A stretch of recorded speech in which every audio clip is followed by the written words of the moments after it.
Hai kawan, Kami dari Region 7 Toa akan menjelaskan mengenai bidang di BP Rumah Karya. Matematika ITB 2020. Tapi sebelum itu, Perkenalkan, aku Azri Pangesti dari jurusan Matematika dengan NIM 101-19-019.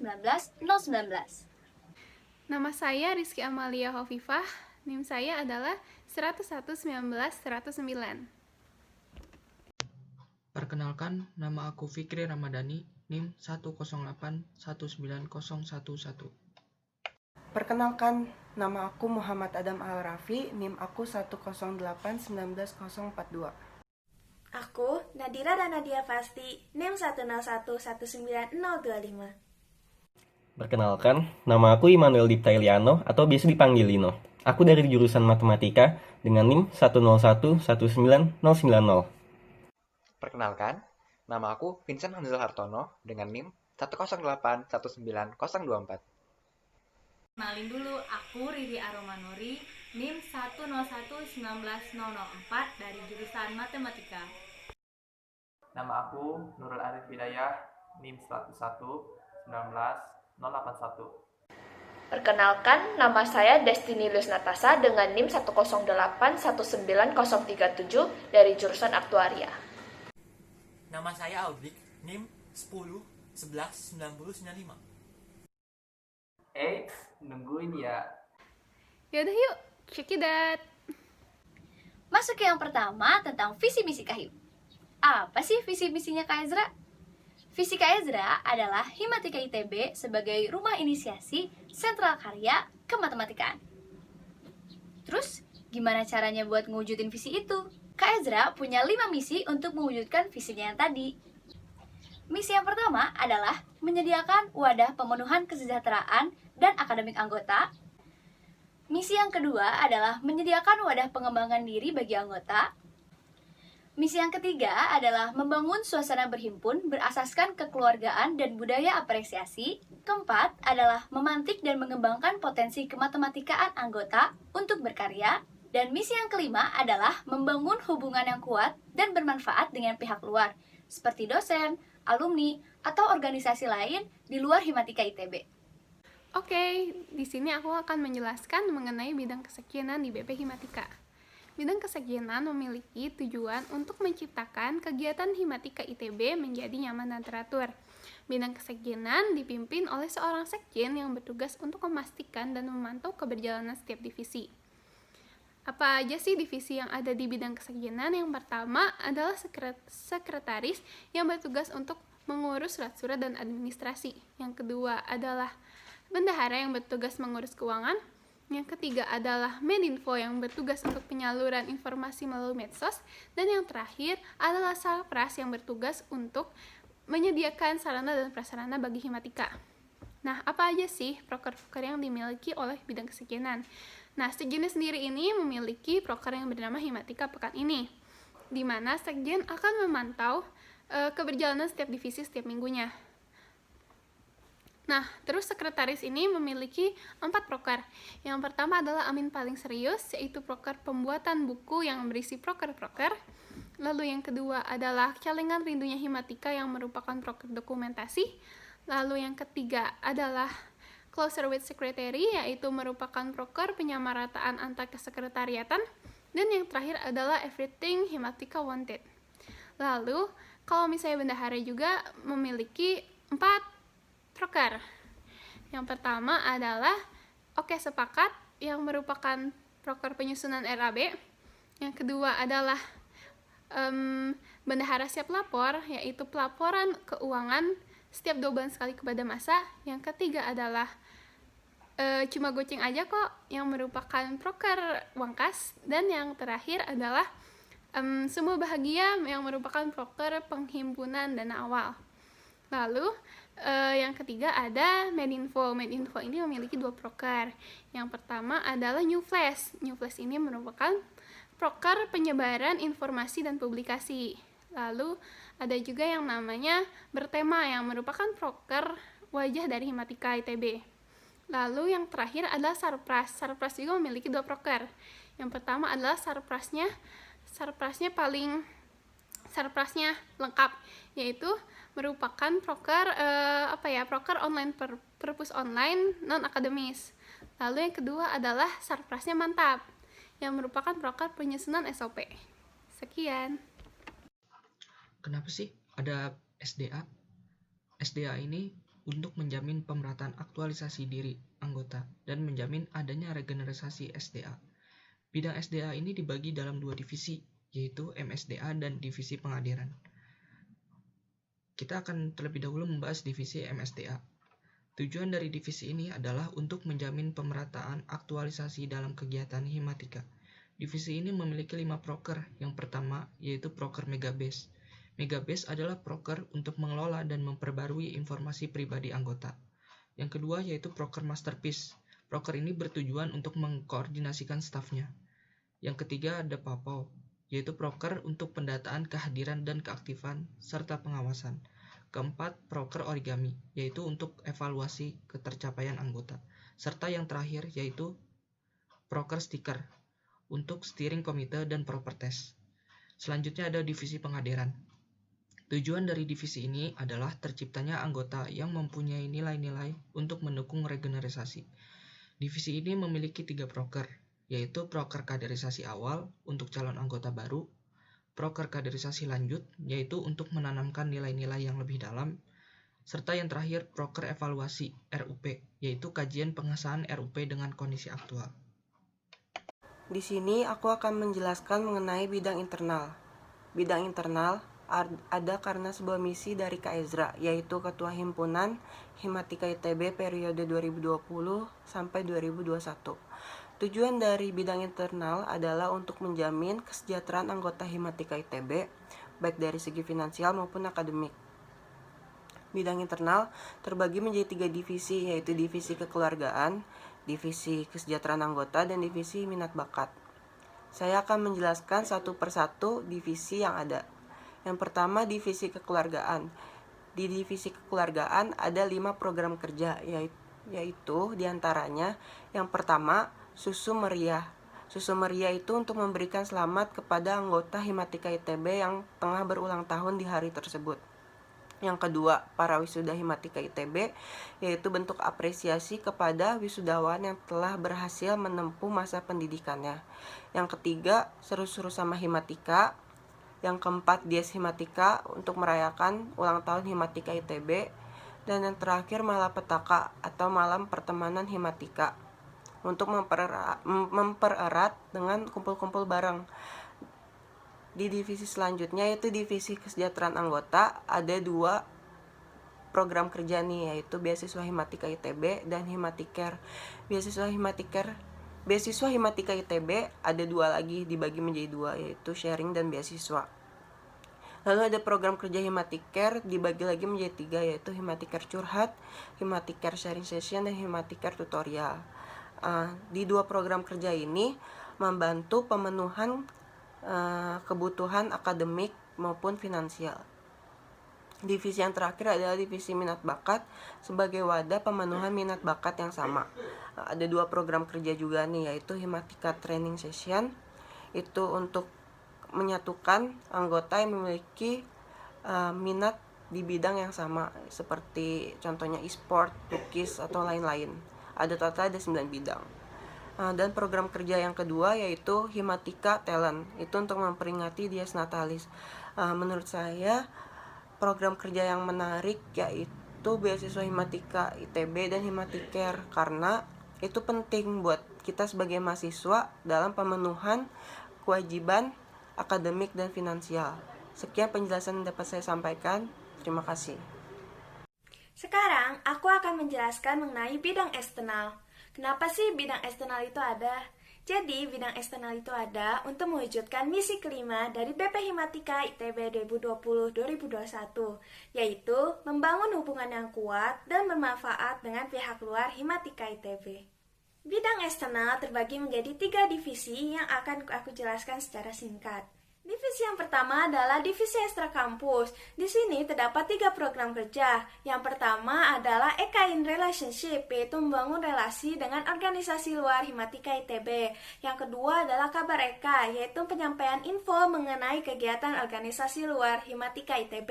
Dan yang terakhir adalah teman EK, yaitu membuat database organisasi luar Himatika ITB. Menurut kami, program kerja yang paling menarik adalah EK in Relationship, karena dengan membangun relasi dengan organisasi luar, kita bisa saling bekerja sama dalam pembuatan suatu acara, atau bahkan jika kami terdapat masalah, kita bisa dapat saling membantu untuk menyelesaikan masalah tersebut. Divisi yang kedua adalah divisi hubungan alumni dan dosen, atau biasa disingkat Hubaldos. Di divisi ini terdapat 4 program kerja. Yang pertama adalah Hubaldos in Relationship, yaitu mewadahi hubungan antara Himatika ITB dengan alumni dan dosen. Yang kedua adalah teman ADD, yaitu pembuatan database alumni dan dosen. Yang ketiga adalah Hai Volume 2. Di sini Himatika ITB akan mewawancarai beberapa dosen untuk mengenal lebih dekat. Dan yang terakhir adalah World Teachers Day, yaitu pemberian apresiasi kepada dosen di Hari Guru Nasional. Menurut kami, program kerja paling menarik di divisi Hubaldos adalah program kerja High Volume 2, karena di sini kita tidak hanya mengenal lebih dekat dengan dosen tersebut, tetapi kita juga bisa mendapatkan insight-insight yang berinspirasi untuk kita semua. Divisi yang terakhir adalah divisi intrakampus yang mewadahi hubungan himpunan dengan UKM, kabinet, dan HMJ lainnya di ITB. Di divisi ini terdapat 4 program kerja. Yang pertama adalah Himatika Hadir, yaitu menghadiri seluruh kegiatan yang mengundang Himatika.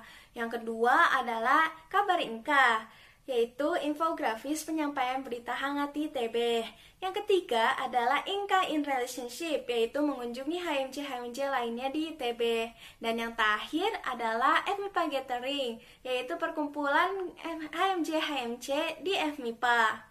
Menurut kami, program kerja yang paling menarik di divisi intrakampus adalah Inka in Relationship, karena dengan membangun relasi dengan HMJ-HMJ lain di ITB, kita dapat berdiskusi mengenai suatu hal dan bahkan saling membantu untuk menyelesaikan suatu masalah. Jadi di sini aku akan menjelaskan tentang bidang pengembangan wawasan dan keilmuan atau biasa disingkat PWK yang diketuai oleh Kak Glory Tania Sitepu dari Himatika 18. Bidang PWK ini bertanggung jawab dalam mengadakan kegiatan yang berhubungan dengan keprofesian, kajian, sains, dan akademik yang dapat menambahkan wawasan anggota Himatika ITB. Bidang PWK ini dibagi menjadi 3 divisi. Yang pertama itu ada divisi keprofesian yang diketuai oleh Kak Yuniar Sinta Uli dari Himatika 18.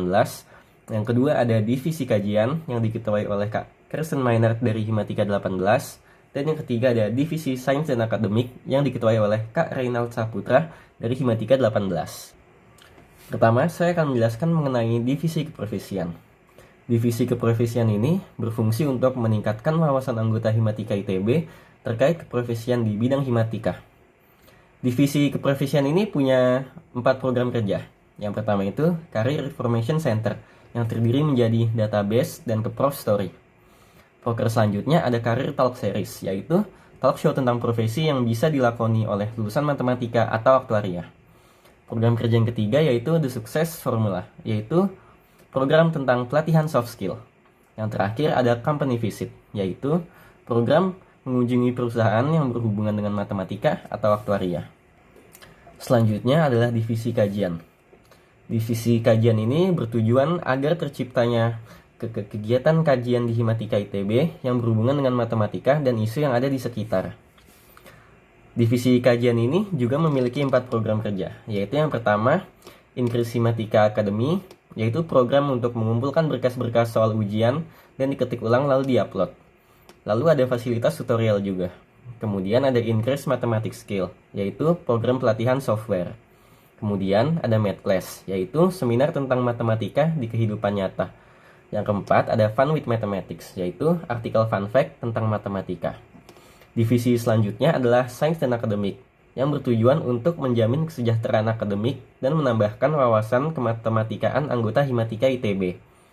Program kerja dari divisi sains dan akademik salah satunya adalah kampanye bahan bacaan kajian, yaitu program untuk menambah wawasan masa Himatika, Selanjutnya ada Himatika Learning Club, yaitu kajian topik sehari-hari. Berikutnya ada publikasi kajian matematika, dan sayembara artikel matematika. Sekian dari bidang pengembangan wawasan dan keilmuan. Nah, sekarang aku akan cerita sedikit tentang bidang Research and Development, atau yang akan aku singkat sebagai R&D untuk seterusnya ya. Nah, jadi bidang ini ada supaya Himatika ITB bisa menjadi inisiasi sentra kematematikaan sesuai dengan misi Kak Ezra. Nah, bidang ini sendiri dipimpin oleh Kak Feraldo Lorenzo. Nah, di bidang ini sendiri ada divisi-divisi yang menarik banget nih. Yang pertama itu Creation and Innovation, yang kedua Research, dan yang ketiga Community Development atau pengabdian masyarakat, Pengmas. Nah, dari divisi-divisi yang barusan aku sebutkan, ada beberapa proker yang juga tidak kalah menariknya. Kalau dari divisi Creation and Innovation sendiri ada proker Archie. Ini adalah suatu majalah yang mengencourage orang-orang untuk mulai aja dulu. Menurut aku ini menarik karena dari survei yang diadakan oleh bidang Research and Development ini sendiri, 76,3% responden belum berkarya karena merasa belum punya skill yang cukup. Nah, di urutan kedua, 42,1% belum berkarya karena merasa takut mencoba. Nah, majalah Archie ini sendiri menyelesaikan problem kedua ya. Jadi, mereka mengencourage orang untuk mulai aja dulu. Progresnya, hasilnya nanti dipikirin belakangan. Yang penting mulai dulu. Nah, dari bidang research, ada proker Hermes Case karena menurut aku ini menarik karena dia menyajikan analisis terhadap isu-isu global yang lagi hot, isu-isu tren-tren global. Jadi tidak hanya di kampus saja gitu. Jadi kita bisa punya pandangan yang lebih jauh lah keluar, tidak hanya di kampus. Nah, dari divisi Community Development ada proker TGIF. Ini program membagikan makanan pada masyarakat-masyarakat yang membutuhkan dan sesuai namanya dilakukan pada hari Jumat. Menurut aku ini menarik karena orang-orang yang menerima itu, community yang menerima itu orang-orang yang sangat terdampak nih, terutama saat pandemi corona sekarang ya. Lalu ini kan berkontribusi dengan dengan ojol ya, dengan GoFood atau GrabFood. Dan dari cerita Kak Aldo sendiri, rekan-rekan ojol juga sangat antusias nih dalam berkontribusi di program TGIF, makanya sangat menarik. Nah, sekian dari aku, makasih. Akan menjelaskan mengenai BPA. Secara definisi yang tertuang dalam Anggaran Dasar Himatika ITB Bab 4 Pasal 7 Ayat 3, Badan Perwakilan Anggota Himatika ITB atau disingkat BPA Himatika ITB adalah lembaga perwakilan anggota yang bertanggung jawab terhadap rapat anggota. Nah, dalam keberjalanannya, BPA Himatika ITB memiliki 4 tugas yang tertuang dalam Pasal 9 Anggaran Rumah Tangga Himatika ITB. Yang pertama, BPA Himatika ITB wajib mengajukan aspirasi kepada BP Himatika ITB. Nah, maksudnya adalah segala kritik dan saran yang diajukan anggota Himatika ITB akan dikumpulkan ke BPA Himatika ITB, lalu diajukan lagi ke BP Himatika ITB. Yang kedua, BPA Himatika ITB wajib mengawasi kondisi keuangan dari BP Himatika ITB sebelum diadakannya laporan pertanggungjawaban BP Himatika ITB. Nah, yang ketiga, BPA Himatika ITB wajib mengawasi segala kegiatan yang diadakan oleh BP Himatika ITB. Dan yang terakhir, BPA Himatika ITB wajib mengadakan pemilihan umum formatur tunggal BP Himatika ITB atau di lingkungan ITB itu dikenalnya sebagai pemira. Demikianlah penjelasan mengenai BPA Himatika ITB. Saya akan menjelaskan mengenai Mathematical Challenge Festival atau yang disebut MCF. MCF ITB dulu bernama MCF MMC, yaitu Mathematical Challenge Festival / Mathematical Modeling Competition. MCF MMC adalah suatu acara di Himatika ITB yang bekerja sama dengan Prodi Matematika untuk mengenalkan matematika ke dunia luar. Kegiatan ini terinspirasi dari The Consortium for Mathematics and its Application. MCF MMC pertama kali diadakan pada tahun 2002 Dan pada tahun 2018 diadakan MCF MMC ke-8 dan berhasil diapresiasi Menteri Keuangan Indonesia. Sejauh ini MCF sudah diadakan selama 9 kali dan terakhir pada tahun 2019. Tujuan dan visi misi MCF itu sesuai dengan ketua MCF yang menyelenggarakan kegiatan. Dan untuk kegiatan MCF 2019 memiliki tujuan untuk mengadakan acara yang dapat memperkenalkan matematika secara lebih menarik, mengembangkan potensi dan daya saing anak bangsa untuk dapat berkompetisi secara multinasional. Dan yang terakhir, sebagai media pembelajaran bagi para anggota Himatika ITB. Bentuk kegiatan dapat berupa lomba poster, workshop, pameran karya, seminar nasional, pengabdian masyarakat. Dan pada kegiatan MCF terakhir, dilakukan lomba olimpiade, lomba pemodelan, lomba data science, dan gala dinner. Kegiatan yang dilakukan tidak terpaku pada kegiatan yang sudah pernah dilakukan, tetapi dapat beragam dan juga dapat mengadakan rangkaian kegiatan yang baru. Sekian mengenai Mathematical Science Festival. Kali ini aku bakal ngejelasin materi tentang BSO Himatika. Saat ini BSO dikoordinir oleh Kak Dev Sebastian. Nah, apa sih tugas dari koordinator BSO ini? Tugasnya adalah bertanggung jawab untuk mengawasi, mengevaluasi, dan mengkoordinasi keberjalanan BSO Himatika sendiri. Adapun proker-proker yang ada pada koordinator BSO ini yaitu yang pertama, From BSO to Himatika, yang kedua, buku BSO.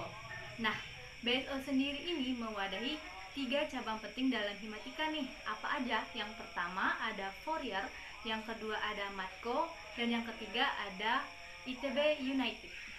Saya akan menjelaskan perbedaan bisnis model dan ketiga BSO Himatika ITB. Matko merupakan salah satu BSO Himatika ITB. Key partner pada Matko adalah Himatika ITB sendiri dan ITB United. Sedangkan kebutuhan biaya yang diperlukan adalah produksi buku, keperluan penjualan, dan kebutuhan lain. Key activity-nya sendiri berhubungan dengan penyempurnaan konten. Key resource-nya berhubungan dengan anggota Matko, modal produksi, dan kumpulan soal. Value proposition-nya adalah stream buku Matko yang terpercaya, ringkas, dan kompeten. Customer relationship-nya dapat dilalui menggunakan medsos dan feedback. Channel-channelnya adalah OA Line, Instagram, Tokopedia, PJ, dan PJ Fakultas. Customer segmennya adalah maba ITB dan anak-anak jurusan yang dapat Mafek dan Statdas. Revenue streams-nya dengan cara menjualkan buku Matko itu sendiri. Yang kedua adalah Fourier. Fourier memiliki key partner Himatika, Matematika ITB, IBC, BSO, Printing Service, dan NGO. Cost structure-nya sendiri berhubungan dengan printing, web service, dan quiz reward. Key activity-nya sendiri berhubungan dengan memaintain development website dan platformnya, dan juga memberikan educative content. Key resource-nya berhubungan dengan talent, financial resource, dan social media platform. Value proposition-nya berhubungan dengan trivia dan quiz, artikel, podcast, buku anak-anak, dan magazine. Revenue streams-nya berhubungan dengan funding dari Himatika, sponsor, merch, dan goods. Channel-nya sendiri berhubungan dengan universitas-universitas, survei, dan juga webinar. Customer relationship-nya dapat dilalui menggunakan news dari email dan juga survei. Sedangkan segmen dari customer-nya sendiri berhubungan dengan universitas, orang-orang yang tertarik dengan bidang sains, murid-murid sekolah menengah ke atas, dan murid-murid sekolah dasar. Dan yang terakhir adalah ITB United. Key partner-nya sendiri berhubungan dengan Himatika ITB, Matko, dan Fourier. Cost structure-nya sendiri berhubungan dengan produksi barang, biaya promosi, produk packaging. Dan aktivitasnya sendiri berhubungan dengan riset yang berhubungan dengan desain yang paling laku. Key resource-nya sendiri berhubungan dengan staff dan modal bisnis. Sedangkan hal yang dapat dibanggakan adalah produk apparel berkualitas yang diminati masa ITB. Sedangkan relationship dengan customer-nya dapat dilalui menggunakan sosial media. Channel-channel yang dapat digunakan adalah Line, Instagram, Shopee, dan Tokopedia. Customer segmennya adalah mahasiswa ITB, dosen ITB, alumni, orang tua, dan wali mahasiswa. Revenue streams-nya berhubungan dengan penjualan produk itu sendiri. Sekian penjelasan mengenai bidang-bidang di BP Rumah Karya Himatika ITB 2020. Kami dari Legion 7 pamit undur diri. Bye-bye!